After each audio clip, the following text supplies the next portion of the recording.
Hello toi, j'espère que tu vas bien et que la semaine se passe comme tu as prévu. C'est encore Steph, welcome back. Oui, bon retour sur cette chaîne où toi et moi on partage des astuces pour bien gérer notre argent, l'épargner, l'investir ou tout simplement tirer le plus de profit de chacun de nos dollars. Et oui, tu l'as vu probablement en vidéo, tu l'as vu probablement en titre. Le but de cette vidéo il est simple. On va, n'est-ce pas, attaquer, on va essayer de comprendre comment monter un budget qui est adapté à la vie étudiante. Oui, c'est la rentrée, on se prépare à aller à l'école. Certains ont même déjà commencé. Bonne rentrée à vous d'ailleurs. Mais je pense que c'est aussi bien de préparer la rentrée académique, mais aussi préparer sa situation financière pendant cette période-là.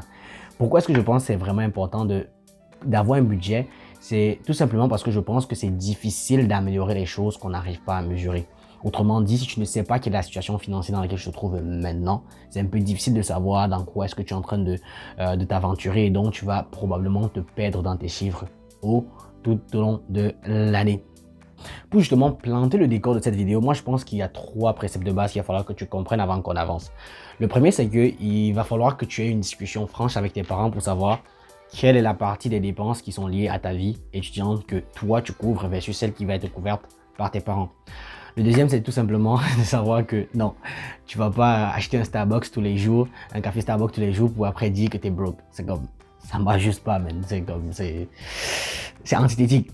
Et la troisième des choses, c'est tout simplement de savoir qu'il y a plusieurs outils gratuits, tels que Weltica, tels que Google Sheet, qui est un moyen facile de monter un budget. Je vais te le présenter tout à l'heure quand je vais aller sur mon ordinateur, qui sont tous des moyens gratuits en fait qui te permettent de tracer finalement quelle est ta situation financière.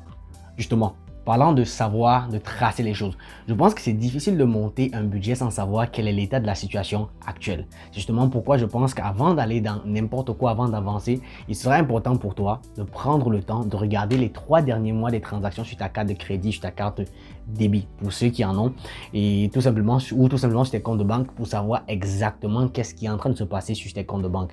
Avoir un peu une idée. Combien tu dépenses sur les restaurants, combien tu dépenses sur les vêtements, qu'est-ce qui va dans ton Uber. Ça va tout simplement te permettre de savoir, peut-être il y a des abonnements que tu as pris que tu n'utilises pas, mais qui à la fin de la journée représentent grand chose. Je veux dire, quand tu as 2 abonnements de 15 dollars par mois que tu n'utilises pas, je veux dire, c'est 30 dollars et sur l'année, c'est facilement 30 fois 12, c'est 360 dollars. Donc, ça commence à être beaucoup d'argent que tu es en train de jeter par la fenêtre. C'est vraiment important d'avoir ce temps-là, d'aller regarder ses comptes de banque pour savoir quel est l'état de la situation. Pour la suite de la vidéo, j'aurai besoin de me référer à mon ordinateur. Donc, je vais l'ouvrir et on va continuer. Donc, il y a plusieurs philosophies lorsqu'il est question en fait de parler de budget. Il y a ceux qui vont tout simplement avoir la philosophie du 50-20. 30, 50% besoin, 20% épargne, 30% désir. Moi, je trouve que c'est assez large et que c'est pas très adapté pour la vie d'étudiant. Donc, je pense que c'est mieux d'aller vers quelque chose de plus précis. Et moi, je pense que c'est bien d'avoir un budget mensuel quand on est étudiant, tout simplement parce que au courant de l'année, nos revenus vont beaucoup varier. Pendant le mois de septembre, tu es à l'école, donc tu ne travailles pas autant que pendant le mois d'août où tu es en congé, donc tu vas peut-être travailler 40 heures par semaine ou peut-être plus pour ceux qui sont un peu extra comme moi. Donc, il y a plusieurs choses qui vont faire varier tes revenus à travers l'année, donc je pense que c'est super important de faire un budget mensuel. Une fois qu'on a décidé quelle est la période sur laquelle on veut établir le budget, il y a quand même aussi deux philosophies. C'est tout simplement ceux qui préfèrent avoir un budget basé sur majoritairement sur les revenus qui sont faits pendant l'été ou ceux qui vont travailler pendant l'année. Essentiellement, je pense que tous les étudiants, ou du moins la moyenne des étudiants vont travailler au moins 15 heures par semaine. Ça va d'ailleurs être le point de base sur lequel on va partir dans cette vidéo. Donc, on va faire un budget basé sur une personne qui travaille 4 mois pendant l'été et qui, pendant les classes, va faire à peu près 15 heures de travail pour une rémunération d'autour de 14 dollars. Ce sont les préceptes de base du budget qu'on s'en va monter. Le but de l'exercice, il est simple. C'est de te montrer comment est-ce que moi, je monte mes budgets. Ce n'est pas forcément mon budget avec mes chiffres, mais te montrer comment est-ce que je monte mes budgets, puis de savoir en fait qu'est-ce qui se passe quand on arrive dans une situation où le budget ne s'équilibre pas.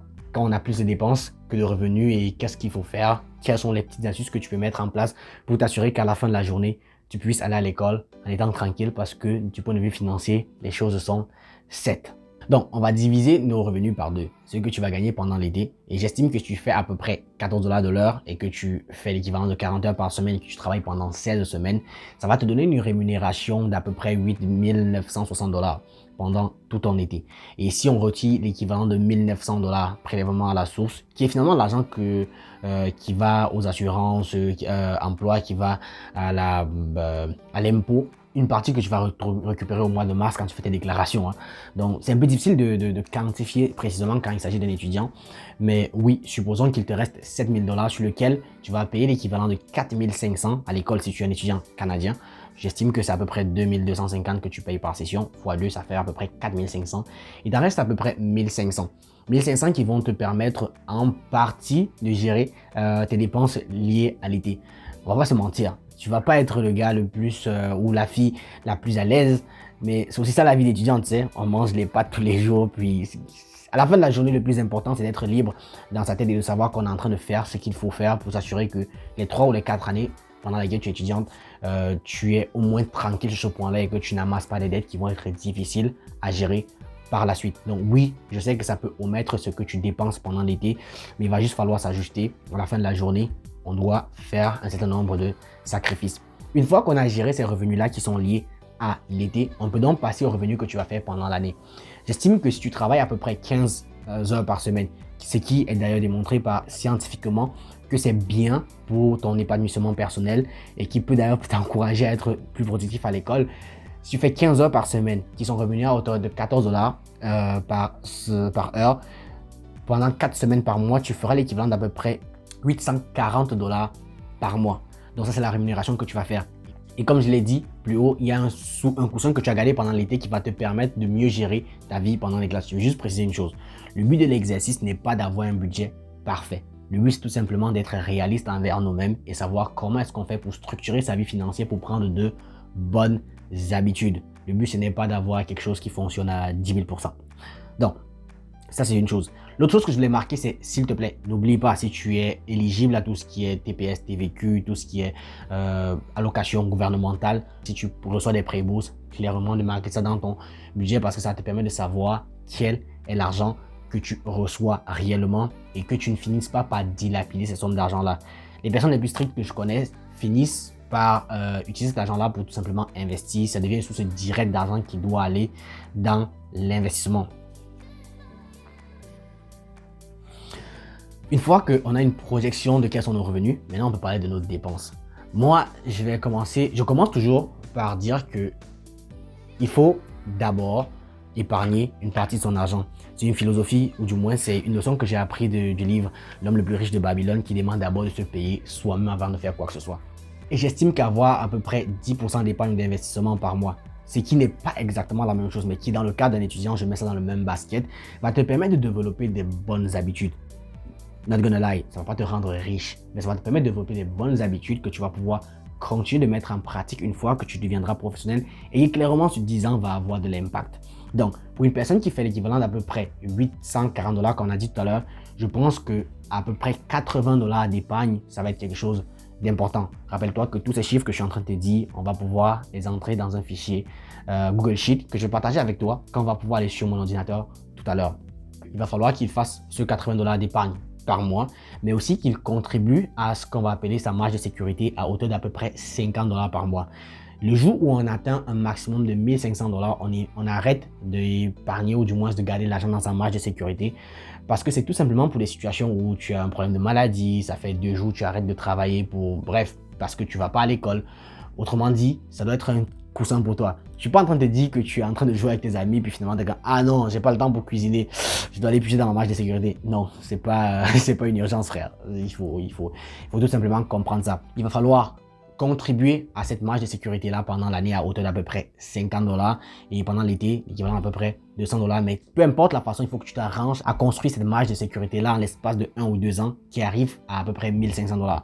Personnellement, ma marge de sécurité, je ne l'utilise pas vraiment, je la touche pas vraiment et je ne l'ai pas touché les 2 dernières années, donc j'ai pas vraiment besoin de mettre ça encore dans mon budget jusqu'au jour où j'aurai un coup dur qui va m'obliger d'aller chercher cette marge de sécurité là. Et non, la carte de crédit, c'est pas une marge de sécurité, juste te rappeler. Une fois qu'on a géré ces dépenses qui sont liées à l'épargne et au fonds de sécurité, je pense qu'on peut maintenant aller plus en détail dans les dépenses courantes. Et celles-ci, je pense qu'on peut les diviser en deux. On a ce qu'on va appeler nos besoins versus nos désirs. Dans les besoins, je vais inclure le loyer auquel j'alloue à peu près 400 $, l'alimentation à peu près 200 $, tout ce qui est assurance à peu près 50 $, électricité 20 $, téléphone entre 30 et 50 $, soins personnels à peu près 50 $ tous les mois, l'impression et fourniture scolaire à peu près 20 $. C'est vrai que c'est très limite, mais bon, en tant qu'étudiant, on n'a comme pas vraiment le choix. Internet à peu près 40 $ ou 50 $, des dons à peu près 30 $, l'impression, les imprévus à peu près 50 $. Et d'autre part, on va parler de nos désirs. Et je pense qu'en réalité, n'essaye pas de te créer un budget dans lequel tu ne te laisses aucun espace. Tu auras l'impression que tu es en train de suffoquer, que ta vie devient monotone. Tu vas respecter ce budget pendant 2 semaines, mais crois-moi, la 3e semaine, tu en auras juste marre et tu vas vouloir t'en débarrasser. C'est mieux de te donner de l'espace, c'est mieux de te donner l'espace, la place pour respirer.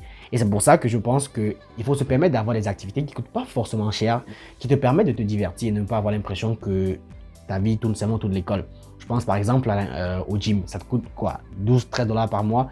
Personnellement, 14 $ par mois, tu peux avoir un abonnement correct au gym qui va te permettre d'y aller 1, 2, 3 fois par semaine et de vraiment t'amuser. En plus de ça, je vais garder un autre abonnement qui est lié à tout ce qui est divertissement lié à tes appareils électroniques. Tu peux choisir entre Netflix ou Spotify. Perso, j'adore la musique, donc je vais aller avec Spotify. Petite astuce. Si vous êtes un groupe de 5 personnes, vous pouvez former un groupe familial et vous allez finir par payer à peu près 3,49 $ par mois pour Spotify, ce qui est extraordinaire. Donc, vous avez ces alternatives-là pour finalement vous distraire et avoir le sentiment d'avoir une vie complète. Rappelez-vous, vous êtes des étudiants, mais il faut en profiter aussi de cette jeunesse-là pour vivre des trucs, quoi. Parlant justement de vivre des trucs, je pense que c'est bien d'avoir une partie de son budget qui est liée par exemple au restaurant. Personnellement, je pense que c'est bien d'allouer à peu près 50 $ tous les mois pour le restaurant. Et en plus de ça, on peut allouer à peu près 20 $ par mois pour le café. C'est sûr que quand la situation devient difficile et qu'il faut étudier tard dans la nuit, je préfère d'avoir ce café-là que je fais chez moi à hauteur de 20 $ par mois plutôt que d'aller chez Starbucks tous les jours. Et finalement, je vais allouer un budget d'à peu près 50 $ tous les mois pour les vêtements. Une fois que je te dis tout ça, tu vas me donner 2 petites secondes, je vais pouvoir entrer tout ça sur Google Sheet et je vais pouvoir partager avec toi. Donc, comme je le disais tout à l'heure, je t'amène sur le Google Sheet ou la fonctionnalité Google qui te permet de produire un budget de façon très efficace et très simplifiée. Tu vas juste sur Google, tu vas aller dans ton Drive et dans ton Drive, tu vas faire nouveau et tu vas choisir une feuille de calcul. Une fois que tu entres sur la feuille de calcul, il va juste falloir s'assurer que c'est la bonne feuille de calcul. Tu vas là, tu vas choisir budget mensuel. Une fois que tu es sur le budget mensuel, tu vas quand même te rendre compte que c'est déjà, tout est monté. Tu n'as pas besoin de créer quoi que ce soit, d'entrer n'importe quelle formule parce que tout y est. Tu as quelque chose d'assez synthétique et très très intéressant parce que tu peux visualiser graphiquement qu'est-ce qui se passe avec tes finances. Là, tu vas pouvoir marquer quel est le solde au début du mois. Tu vas pouvoir voir quelle est l'économie que tu as pu faire pendant le mois. Quelle est la différence entre tes dépenses prévues et tes dépenses réelles. Tu vas pouvoir entrer justement quelles sont tes dépenses prévues en début du mois, quelles sont tes dépenses réelles à la fin du mois une fois que tu les as fait. C'est un exercice que je fais personnellement tous les mois pour m'assurer que je garde un œil pointueux sur qu'est-ce qui se passe sur mes finances. Et c'est exactement la même chose que tu vas pouvoir faire au niveau de tes revenus. Autrement dit, c'est quelque chose d'assez simple, mais vraiment, vraiment utile. Et pour justement avancer, je pense qu'il faut quand même mettre ça dans la monnaie du pays que tu utilises. Ça va tout simplement être plus simple et plus adapté à ta situation. Et pour ce faire, tu vas dans ton fichier, tu vas dans paramètres et tu vas pouvoir changer le pays. Perso, je suis au Canada. Ça va me permettre de transformer tout ce qui est euro en dollars. Donc voilà, Canada français et s'assurer que la langue elle est la bonne. Et quand tu regardes ici, tu vas te rendre compte que ça n'a toujours pas marqué tout en dollars. Donc je vais juste sélectionner l'ensemble du fichier et je vais appliquer le signe dollar.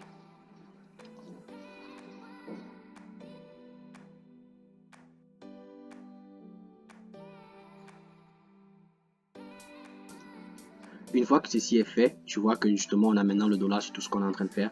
Une fois que ceci est fait, tu vas me donner 2 petites secondes, je vais entrer tous les chiffres et on va pouvoir se revoir sur le côté. Comme tu peux le constater, j'ai terminé. Ça va être un exercice qui va te prendre entre 45 minutes et 1 heure de temps tous les mois et qui va te donner un œil clair sur ta situation financière. avec ce graphique-là justement que personnellement j'aime bien, et tu vas pouvoir voir quel est l'impact de la différence entre tes revenus prévus, tes revenus réels sur ton économie à la fin du mois. Qu'est-ce que ça augmente sur ces économies à la fin du mois? Et c'est exactement la même chose en fait du côté des dépenses. Un exercice très simple, utile, très facile, mais qui va réellement avoir un impact sur tes finances. Et n'oublie pas, c'est en le faisant plusieurs fois que tu vas améliorer ton art et que tu vas forcément être beaucoup plus habile avec ceci. Ça va te prendre beaucoup moins de temps au fil des périodes, au fil des mois. Donc, j'ai terminé. Tu as regardé, tu l'as remarqué, le Google Sheet que j'ai partagé avec toi, ça ne fit pas en fait. Les dépenses sont supérieures à nos revenus. Et oui, c'est normal. J'avais pas envie de partager avec toi un budget qui est tout nickel où tout va bien. Parce qu'en réalité, ça n'existe pour personne. La plupart des fois, quand on fait le budget pour la première fois, on se rend bien compte que nos dépenses sont supérieures à nos revenus. C'est normal. Et en tant qu'étudiant, tu l'as vu, le budget qu'on a mis pour le loyer, c'est à peu près 40 $ par mois. C'est pas énorme, donc tu n'as pas beaucoup d'espace pour aller réduire tes dépenses. Parce que oui, règle générale, ce qui va se passer, c'est que quand tu te rends compte que tu es dans une situation pareille, soit tu peux réduire tes dépenses ou tu peux augmenter tes revenus.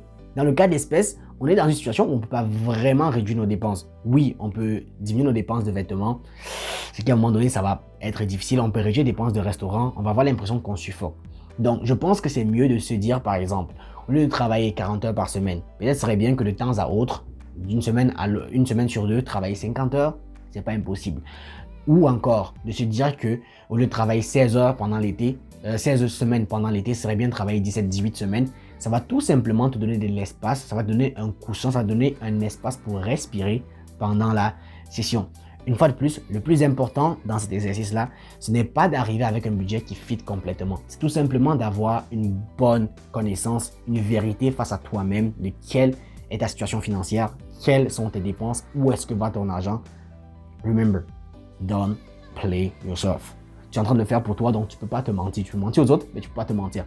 Donc rassure-toi que le budget que tu es en train de faire est réaliste en fonction de ta situation. Il peut avoir des objectifs très grands, mais elle doit d'abord pouvoir tracer quelle est la situation actuelle.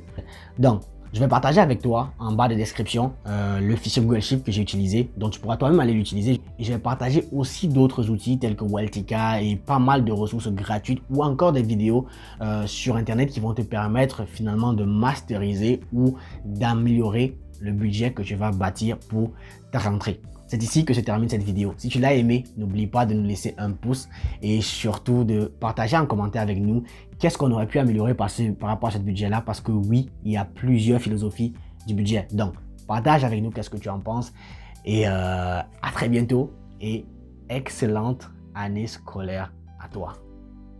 Bye!